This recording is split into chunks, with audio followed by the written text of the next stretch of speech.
Hello అండి, నమస్తే. నేను లతా సింగ్ రెడ్డి. కొద్దిసేపటి క్రితం రాజా సింగ్ గారు బీజేపీ పార్టీకి రాజీనామా చేశారు. నిజంగా ఆయన రాజీనామా చేసిన తర్వాత ఆయన ప్రెస్ మీట్ చూస్తూ ఉంటే కళ్ళల్లో నీళ్లు తిరుగుతూ ఉన్నాయి. అంత అనుభవం ఉన్నటువంటి రాజా సింగ్ గారు, అంత కరుడుగట్టిన కాషాయవాది. హిందుత్వం అంటే రాజా సింగ్ గారు అంటే హిందుత్వం. అది మనందరికీ తెలిసిన విషయమే. నేనైతే నాకు తెలిసినప్పటి నుండి హిందుత్వం అంటే ఫస్ట్ గుర్తొచ్చేది రాజా సింగ్ గారే. అంత పర్టికులర్గా ఉంటారు. ముస్లిమ్స్ని అంత గడగడలాడిస్తూ ఉంటారు. ఎవరి స్వలాభం కోసం ఎన్ని రాజకీయ నాటకాలు ఆడినప్పటికీ ఆయన మాత్రం ఆయనలాగానే ఉన్నారు నాకు తెలిసినప్పటి నుండి. అలాంటి రాజా సింగ్ గారిని పార్టీ నుండి సస్పెండ్ చేసినప్పుడే అందరూ బాధపడ్డారు, అయ్యో మంచి నాయకుడిని కోల్పోయినామే అని. అలాంటిది ఆయన మళ్ళీ వచ్చి మనతో పాటు మింగిలయ్యి మళ్ళీ ఎమ్మెల్యేగా గెలిచి పార్టీ మంచిగా కొనసాగుతున్న టైంలో ఇప్పుడు ఆయన రాజీనామా చేయడం అంటే నిజంగా బాధాకరం. ఆయన ప్రెస్ మీట్ పెట్టి కానీ క్లియర్గా స్పష్టంగా భలే చెప్పినారు. చూడండి ఒకసారి ఆయన చెప్పిన పదాలు. నమస్కారం.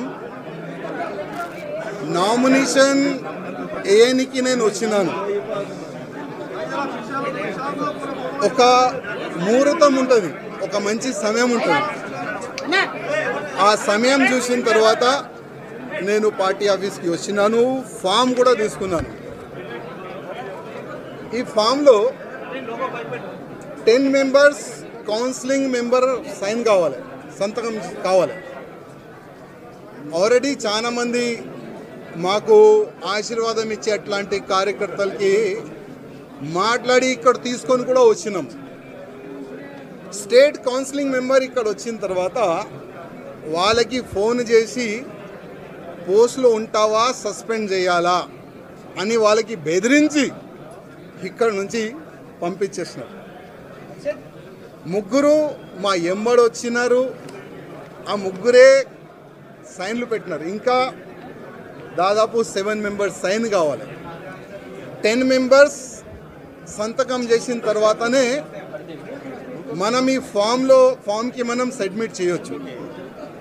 కానీ ఆల్రెడీ డిసైడెడ్ ఎవరికి ప్రెజెంట్ చేయాలి, ఎట్లా చేయాలి అని ఆల్రెడీ వాళ్ళు డిసైడ్ చేసుకొని పైన కూస్తున్నారు.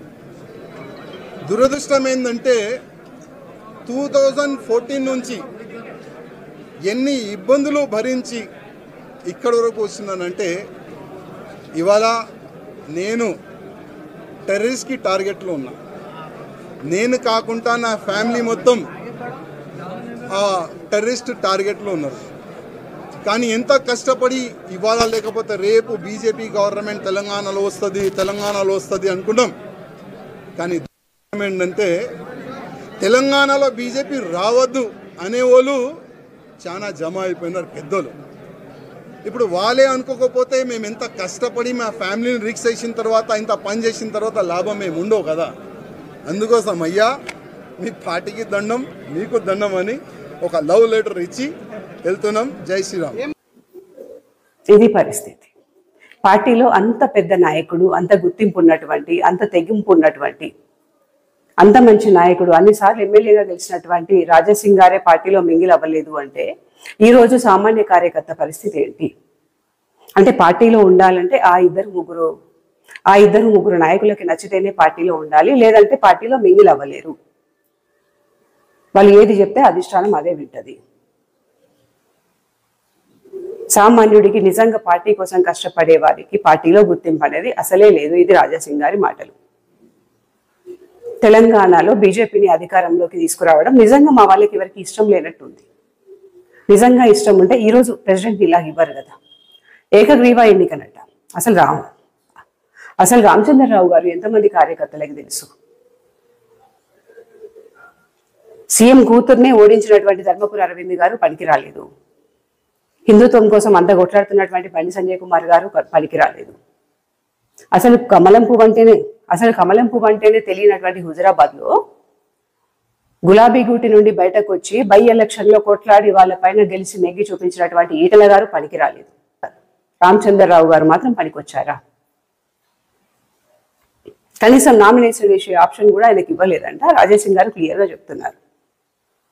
అంత పెద్ద నాయకుడినే ఇంత భయపట్టిస్తున్నారు, పార్టీలో ఇన్ని ఇబ్బందులకు గురి చేస్తున్నారు అంటే సామాన్య కార్యకర్త పరిస్థితి ఏంటి? వాళ్ళ అంటే పార్టీలో ఉండాలి అంటే ఆ నాయకులకు ఖచ్చితంగా సపోర్ట్ చేయాలా? లేదు వాళ్ళకి అనుకూలంగా లేరు అంటే పార్టీలో నెగలనీయకుండా చేస్తారా? పార్టీలో ఇబ్బందులకు గురి చేస్తూ ఉంటారా? అసలు పార్టీ ఎవరి జాగీరు, ఎవరి అయ్య సొమ్ము, ఎవరెందుకు భయపడాలి వీళ్ళకి?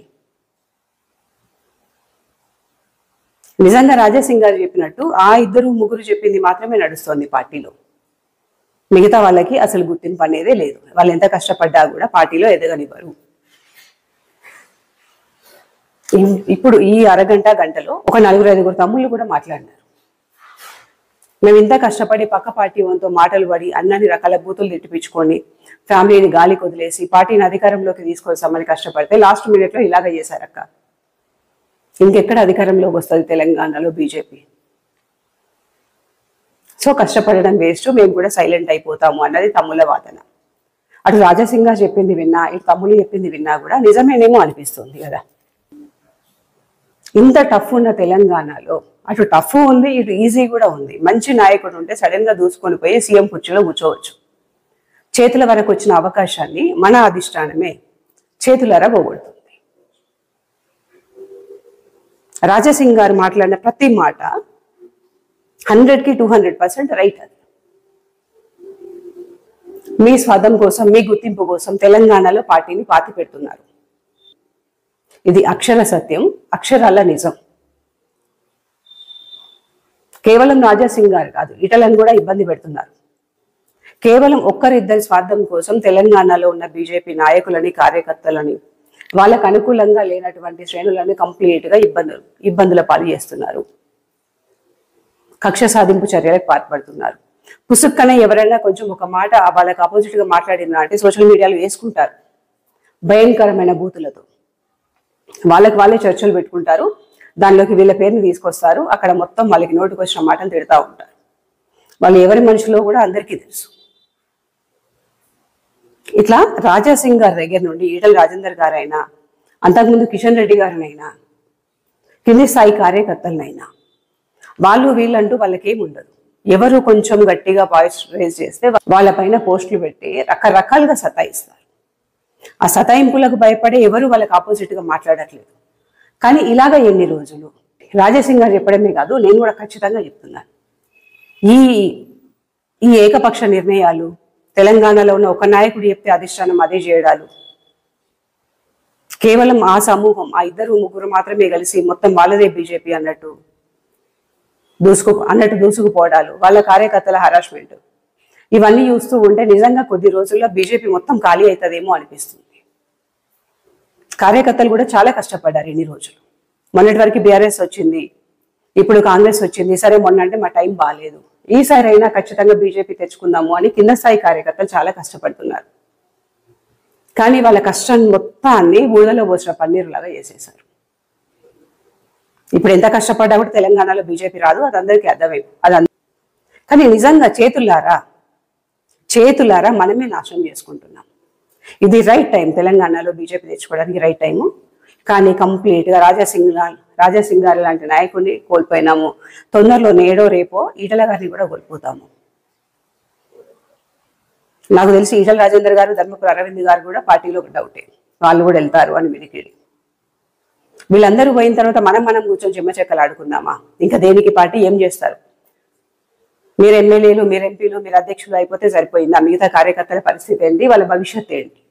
ఈ మధ్య కాలంలో తెలంగాణలో బీజేపీ వస్తుంది అన్న నమ్మకం కార్యకర్తల్లో ఇవాళతో కంప్లీట్ గా పోయింది. వాళ్ళు అయ్యో అధ్యక్షుడిని అని పెట్టారే అని చెప్పి వాళ్ళు ఆలోచిస్తూ అసలు ఏం జరిగింది అని ఆరాధించే లోపలే రాజాసింగ్ గారు రాజీనామా చేసేశారు. ఇది కొంచెం తేరుకొని మనం బయటపడేటప్పటికి నాకు తెలిసి ఈటల రాజేందర్ గారు కూడా పార్టీలో నుండి వెళ్ళిపోతారు. ధర్మపురి అరవింద్ గారు కూడా ముభావంగానే ఉన్నారు. ఇలాగా విభజించి పాలించకుండా కలిసికట్టుగా ఉండి అందరినీ కలుపుకొని పోతూ అందరి అభిప్రాయాలు తెలుసుకుంటూ ఏకాభిప్రాయంతో ఎందుకు బీజేపీ ముందుకు వెళ్ళలేకపోతుంది? అంటే తెలంగాణలో బీజేపీ అధికారంలోకి రావడం అవసరం లేదా? కొందరు నాయకులకు మీకు పదవులు వస్తే సరిపోయిందా? కింద స్థాయి కార్యకర్తలు కిందనే కష్టపడతా ఉంటారా? మీకు పార్టీ అవకాశం కల్పించినట్టు మిగతా కార్యకర్తలకు ఎందుకు మీరు అవకాశం కల్పించట్లేదు? నిజంగా ఒకవేళ బీజేపీ రావాలి తెలంగాణలో అన్న ఉద్దేశమే కనుక మన నాయకులకు ఉంటే ఇప్పటికైనా రాజాసింగ్ అన్నని బతిమాలో బామాలో పార్టీలోకి మళ్ళీ తీసుకొచ్చుకుంటే పార్టీకి కనీసం కొంచెం రెస్పెక్ట్ అన్నా ఉంటుంది. అధికారం ఎలాగో వచ్చేది లేదు, సచ్చేది లేదు. కానీ లేదు అంటే ఆయన్ని చూసి ఒకరికొకరు పార్టీ మొత్తం ఖాళీ అవుతుంది. చూస్తూ ఉండండి. రాజాసింగ్ అన్న గారు ఆవేశపడుతున్నారా వెంటనే నిర్ణయం తీసుకొని రాజీనామా చేసేశారు.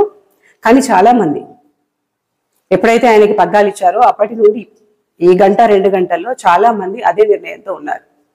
కాకపోతే ఆవేశపడలేదు, ఇంకా స్టెప్ తీసుకోలేదు. ఏదేమైనప్పటికీ ఒక మంచి నాయకుడిని, ఒక మంచి హిందుత్వవాదిని కోల్పోయింది బీజేపీ పార్టీ. అది కొందరి స్వార్థానికి, పదవి దాహానికి, పదవి వ్యామోహానికి ఒక మంచి నాయకుడిని కోల్పోయినాం. Thank you.